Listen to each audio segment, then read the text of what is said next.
The crowd waited for sundown. When Yeshua saw their pain, one sentence from his heart triggered a healing wave that cured 683 people instantly. But the result broke his heart. Why? Please stay with me until the end to know the reason. The long Sabbath day was ending in Capernaum. The air itself seemed to hum with a desperate hope. All day, the stories had spread of the powerful sermon of the man in the synagogue, of the fever breaking at Peter's house. Now, as the last sliver of sun vanished below the horizon, ending the sacred rest where no work could be done, a silent tide began to move toward the home of Zebedee. It was a river of human pain. Fathers carried paralyzed children. Friends supported the lame. The blind were led by hand. Over 1,000 souls, the sick, the dying, the deformed, and those who loved them gathered in the twilight before the house where Yeshua sat. Their collective cry, unspoken but deafening, was, "See us, heal us, save us." When Yeshua stepped outside, the sight struck him to his core. Here was the devastating toll of a universe not yet perfect, suffering laid bare at his feet.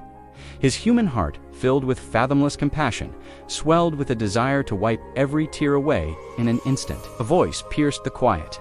"Master, speak the word, restore our health, heal our diseases, and save our souls." In that moment, the universe held its breath. The celestial hosts who attended him, beings of immense power, readied themselves. All it would take was a thought from this Creator Son.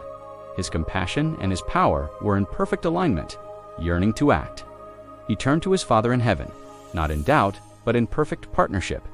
"If it is your will, I desire to see my children made whole." The sentence was not even finished. There was no loud command, no dramatic gesture. It was as if the very desire of his heart, sanctioned by the Father's will, became a law of reality. A wave of creative energy, silent and invisible, swept through the crowd. In the blink of an eye, 683 men, women, and children were made perfectly well. The paralyzed girl stood and hugged her weeping father.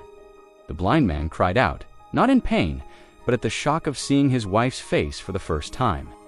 It was an instantaneous, creative miracle on a scale never before seen on earth. Yet, the most astonished person in Bethsaida was Yeshua himself. In his profound human sympathy, he had not stopped to consider the awesome, instantaneous power of his will as a divine Son. The healing was real, glorious, and total. But the story holds a bittersweet truth, a lesson for all ages. While the bodies were healed, the text reveals a heartbreaking detail.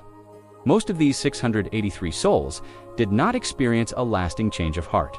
They received a physical miracle, but missed the spiritual kingdom he came to bring. From that day forward, his path was set. The unintended demonstration made him, in the eyes of the people, as much a physician as a preacher. He would forever be sought for his power to heal the body, even as his heart longed most deeply to heal the soul. This miracle healed bodies, but didn't always change hearts. Have you ever received a blessing or breakthrough that didn't lead to the spiritual growth you expected? Share yes or no below. Remember, the greatest miracles begin when He truly sees you. Thank you for being here. Walk in that love. God bless.